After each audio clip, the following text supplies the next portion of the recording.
தேவனுக்கு நேரங்காலம் ஒரு மேட்டரே இல்லை, தேவனுக்கு காலம் ஒரு மேட்டர் இல்லை, தேவனுக்கு இடம் ஒரு மேட்டர் இல்லை. நம்ம மேட்ரு அவருக்கு ஒரு மேட்டரே. நம்ம நினைப்போம் நம்ம மேட்ரு பெரிய மேட்டர் அப்படின்னு. அவர் சொல்வார், உன் மேட்டர்லாம் எனக்கு ஒண்ணுமே இல்லப்பா.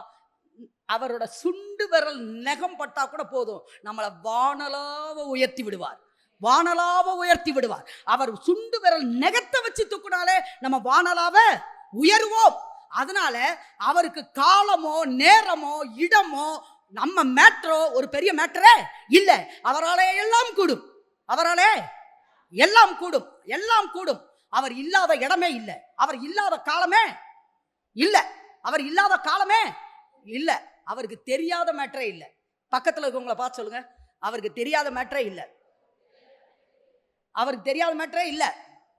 நம்ம நினைச்சுக்கிட்டு இருக்கோம் என் மேட்டரெல்லாம் அவருக்கு தெரியாதுன்னு. அவர் சொல்றாரு, இல்லப்பா எனக்கு தெரியாத மேட்டரே எனக்கு எல்லாம் தெரியுங்கிறார். இந்த ஆராதனையில் சொன்னாங்க, இருளில் இருக்கிறதை காண்கிறவர். நம்ம இருட்டில் லைட்டை போட்டு பார்ப்போம், அவர் இருளில் இருக்கிறது கூட அவர் பார்க்க முடியும். அவருக்கு மறைவானது ஒன்றுமே இல்லை, அவருக்கு எல்லாம் தெரியும். அதனால தான் நான் சொல்றேன், நான் எல்லாமே முடிஞ்சு போச்சுன்னு சொல்ல வேண்டியதில்லை. நம்முடைய பார்வையில் அது முடிஞ்சு போனதா இருந்தாலும் அவர் புதிய அற்புதத்தை செய்ய ஆயத்தமாய் இருக்கிறார்.